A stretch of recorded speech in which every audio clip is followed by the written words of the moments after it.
Bom, aqui a gente pode ver assim, é que nem Jacó. Né? Todo ano eles subiam para Jerusalém, né, para as festas anuais. Isso era já de Israel, né? Tinham que subir. E nessas festas anuais, no templo havia um profeta chamado Eli. E os seus 2 filhos vagabundos. Desculpa aí. Da pó virada. É. E uma vez que eles subiram, numa das vezes, Ana se debruça, né, assim, no chão, e chora, e chora, e chora, e fala com Deus, baixo, né? E Eli, assim, o que acontece com esse profeta?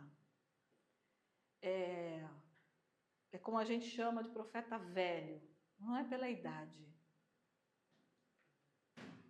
é por não ouvir mais a voz de Deus. Está ali só por estar. Até porque os filhos faziam e desfaziam no templo. Ele já não ia mais no templo. O profeta, sacerdote, ele tinha que comandar o templo. E ele largou o templo na mão dos filhos. E o que os filhos faziam? Esbórnia dentro do templo. As pessoas levavam sacrifícios, né, para fazer. O que ele fazia? Ele tirava a parte melhor dos sacrifícios, das carnes e tal, guardava, e o resto eles queimavam como sacrifício. Por que eles guardavam? Para dar festa para os amigos, churrasco. Então, eles difamavam o templo. E Eli sabia. E Eli não repreendia, não fazia nada.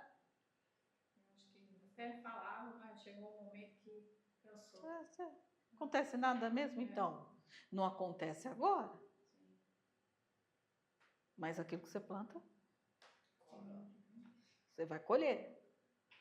Então, essa mulher, Ana, que não tinha filhos, estava cansada de ser humilhada por Penina, que tinha filhos.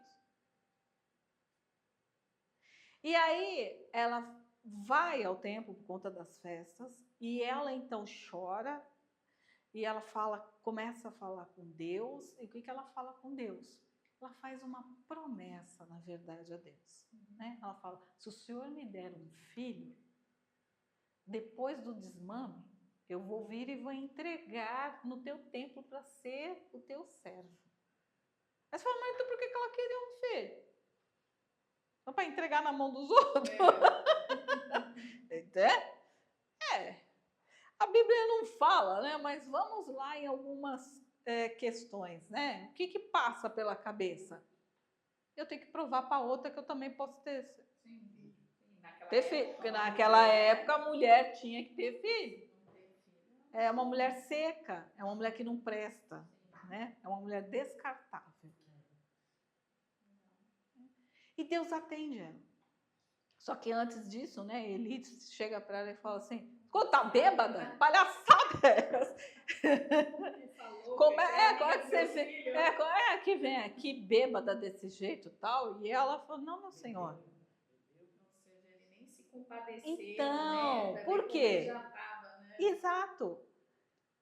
Porque ele não ouvia mais a voz de Deus. Então, acho que ele já estava tão acostumado com as festas dos filhos e as esbórnias, que realmente, para ele, era mais uma maluca amiga dos filhos, né? Você não acha? Quer você beber ou não? Não bebi. Na verdade, estou falando com Deus. Né? Então, aí ele fala, opa! E aí Deus atende a Ana. E lhe concede um filho. E ela chama esse filho de Samuel. Quando o menino desmama, ela vai novamente até o templo e diz para Eli, né? Olha, esse é o menino que Deus me deu no ano passado, porque eles vão de novo no outro ano nas festas. Esse é o menino que Deus me deu. E eu vim te entregar para você, Os 3 aninhos. você cuidar dele, para ele poder crescer dentro da palavra de Deus, né? Crescer com o profeta. Imagina, meu filho vai crescer com um profeta, com um sacerdote. Na verdade, ele era sumo sacerdote. Ah, não, o cara é o cara. Vai aprender de tudo. E ela, então, ela entrega Samuel. E Samuel era levita? Eucana? Não. Eli sim. E aí, ele cuida. Na verdade, ele acaba criando o menino, vamos dizer, né? Ele cria. Quando que a mãe via o menino? Todo ano. Quando subia até o templo, né? Nas festas. E um dia tá lá o menino, acho que ele tinha 14 anos. Acho que entre 14 e 16 anos.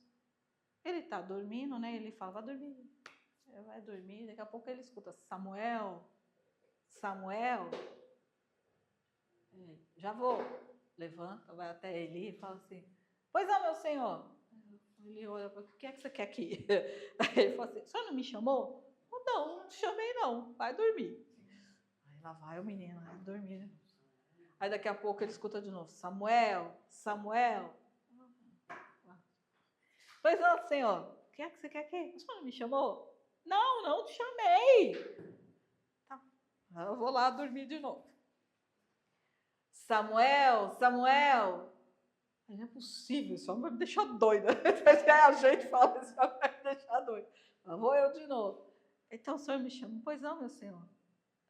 O que é que você quer que o senhor não me chamou? Aí, depois, né, 3, 4 vezes. Ele se toca, olha só como está longe de Deus.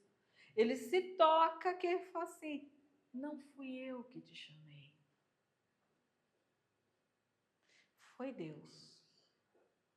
Então você volta, se ele te chamar de novo, você diz assim, eis-me aqui, Senhor. Aí Samuel volta, escuta, Samuel. Aí ele se levanta e diz, eis-me aqui, Senhor. Aí Deus fala com Samuel. E fala para Samuel, né, que assim é o chamado de Samuel. E fala para Samuel quem que vai ser Samuel e o que ele vai fazer. Né? Então vamos ver o chamado de Samuel. Vamos para capítulo 3 de Samuel, versículo 11. E o Senhor disse a Samuel, vou realizar em Israel algo que fará tinir os ouvidos de todos os que ficarem sabendo. Nessa ocasião, executarei contra Eli tudo o que falei contra sua família, do começo ao fim. Pois eu lhe disse que julgaria sua família para sempre, por causa do pecado de seus filhos, do qual ele tinha consciência. Olha aí. Seus filhos se fizeram desprezíveis, e ele não os puniu. Por isso jurei à família de Eli, jamais fará propiciação pela culpa da família de Eli, mediante sacrifício ou oferta. Samuel ficou deitado até de manhã, e então abriu as portas da casa do Senhor. Ele teve medo de contar a visão a Eli, mas esse o chamou e disse, Samuel, meu filho, estou aqui, respondeu Samuel. Ele perguntou, o que o Senhor lhe disse? Não o esconda de mim. Deus o castigue e o faça com muita severidade se você esconder de mim qualquer coisa que ele lhe falou. Então Samuel lhe contou tudo e nada escondeu. Então Eli disse, este é o Senhor, que faça o que lhe parecer melhor. Enquanto Samuel crescia, o Senhor estava com ele e fazia com que todas as suas palavras se cumprissem. Todo Israel, desde Dan até Berseba, reconhecia que Samuel estava confirmado como profeta do Senhor. O Senhor continuou aparecendo em Siló, onde havia se revelado a Samuel por meio da sua palavra, Chamado pelo próprio Deus, né? né? Forte, né? Então, Deus escolhe, né?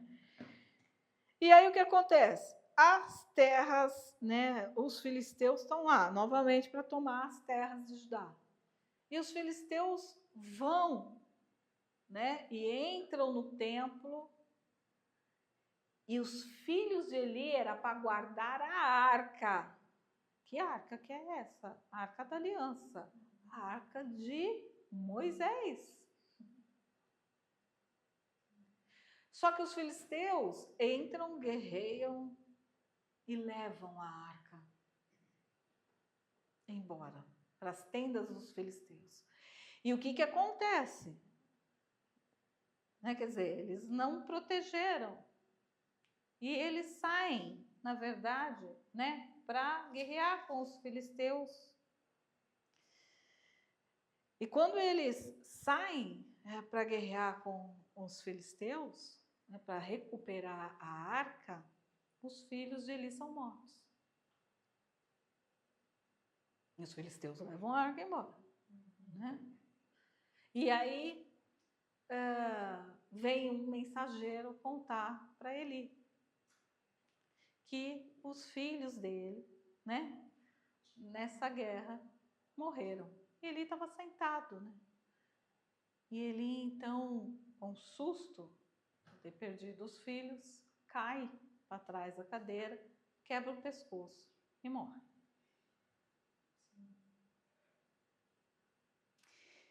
Que triste. Que triste. Diferente de Jó, que os filhos de Jó estavam fazendo o que os filhos de Eli faziam. Mas Jó repreendia os filhos. Só que ele repreendia os filhos, mas ele fazia sacrifício por eles. O que também levou a toda a consequência de Jó. Né? E Eli, na verdade, não estava nem aí, né? Os filhos faziam o que queriam. O que a gente aprende aqui?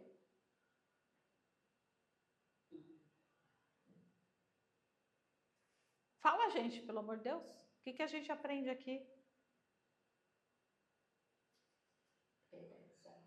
Hã? A repreensão dos filhos. Então, o que a gente aprende aqui? Quem é Passar, né? Quem é responsável pelos filhos? Acompanhar Os pais. os pais. Mesmo grandes. Se eles não são casados, quando casam, vão fazer as suas famílias. Mas os dois aqui não é casado. E está fazendo coisa errada. E ele era um sacerdote, um levita, um cara, um profeta, onde o povo, assim, onde ele dava a palavra, e ele deixa com que façam esbórnia com o nome de Deus. Quando você não tem domínio sobre a sua casa, seus filhos fazem esbórnia com o teu nome. Né? E é você, sim. Então, é assim porque o pai e a mãe não repreende. É assim porque o pai e a mãe não dá educação. É assim porque o pai e a mãe não tá junto. Não é isso? Deixa largado. Deixa não sei o quê. É o pai e a mãe. É o responsável. Não dá exemplo. E às vezes não dá mesmo. Não dá exemplo, como ele. Não dava mesmo. Só que se a gente então for pensar seriamente que o bem maior que Deus nos entrega é a família, quando esses filhos, né, fazem do teu nome entrar na lama, eles também fazem o nome de Deus entrar na lama. Porque se o bem mais precioso é a família, e Deus é o cabeça da família, é o nome dele que está indo também. Os filhos que eu gerei para mim, aqui ele fala muito isso daqui, Israel. Os filhos que eu, né, ele falava assim, os filhos que eu gerei foram entregues. Então, é como se os filhos que a gente tem não são nossos. A gente fala a herança do Senhor, mas a herança é dele. Então, é preciso ter algo ali bem... Uma boa herança. Uma boa herança. Você manter o talento, né? Um foi lá, escondeu, o outro duplicou, 1 para 100, enfim. É bem isso mesmo. Então, porque Os você filhos tem... são deles, né? mas você tem a missão, ele deu a você, para que Sim. você cuidasse, Exato. formasse dentro das leis e preceitos dele. Sim. E ainda assim, corre-se o risco. Sim, Mas ainda a sua assim, parte ainda tá assim, sendo feita. corre-se o risco.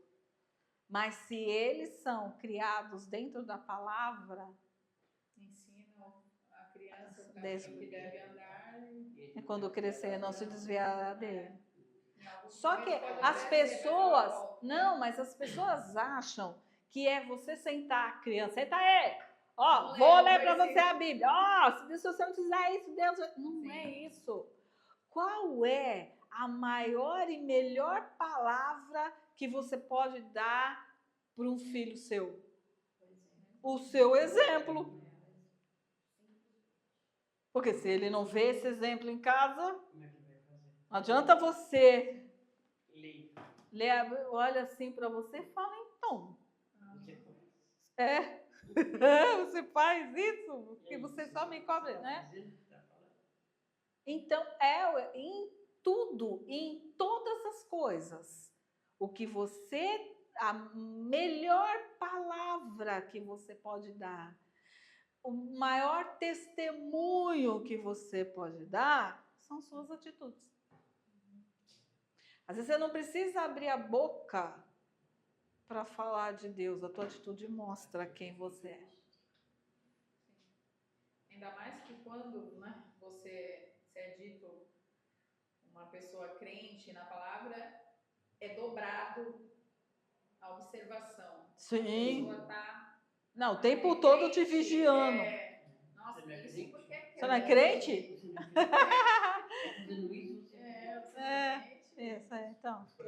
No pecado, Né? Aí você tem que olhar assim e falar para crente, até o diabo é, cara. Pois é.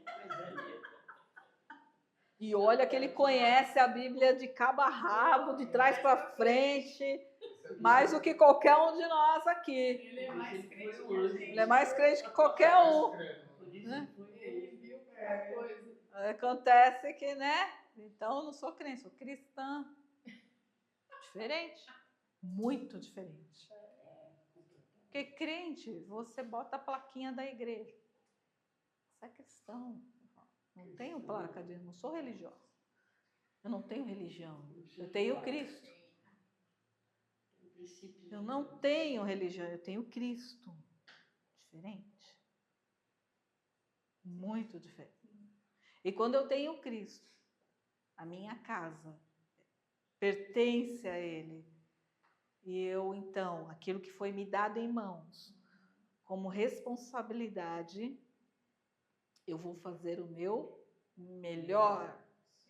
Então, essa criação, porque foi Ele que me deu, e eu sou aqui imagem e semelhança dEle, para que os meus sejam imagem e semelhança dEle. Porque eles nasceram sobre o pecado, eles nasceram sobre a humanidade adâmica. Então, eu, como imagem e semelhança de Deus, tenho que transformá-los na conversão para Cristo, como imagem e semelhança de Deus. Só que tem muita gente que é Eli. Deixa, vamos lá. Ai, é tão bonitinho. Santos. Aí tá tudo perdido. São crianças. Né? E aí, assim, o que vai acontecer quando crescer? Morre. Sim. Mas não é morre, às vezes, morre fisicamente. Você perdeu Morre. um filho para... não. Morre Porque espiritualmente. Você tem a consciência do que realmente acontece, né? Morre. Então, percebe a responsabilidade que nós temos nas mãos? Todos nós. Quando a gente conhece da palavra mais ainda. Então, quando você olha para trás, você fala assim, eu sou assim, porque meu pai e minha mãe me criaram assim. Óbvio que eu me aperfeiçoei em algumas, porque essa é a continuidade da vida, né? Porque eles sabem até um certo ponto, a gente tem que ir mais, os nossos têm que ir mais, os deles têm que ir mais, né? Porque a gente tem que falar que nem Paulo. Combati o bom combate, terminei a carreira, guardei a fé. Quem é que consegue, né? Vai ter os percalços? Muitos. Eles se desviam, mas você tem que fazer o quê? Como o cajado de Moisés e lá que fazia com as ovelhas, vem cá. É fácil? Claro que não. Claro que não. Mas é preciso. A sua você já está guardando a chuteira, né? Hã? Dos meninos. Os meus? Porque a geração continua, né? Se a geração for continuar, nós, enquanto avós, também temos responsabilidade. Sim. Né? Então, é isso. A vida é assim, um contínuo de coisas. Ok? Os filhos você tem que ser meio fariseu, né? Eles precisam meio que ver as coisas acontecendo.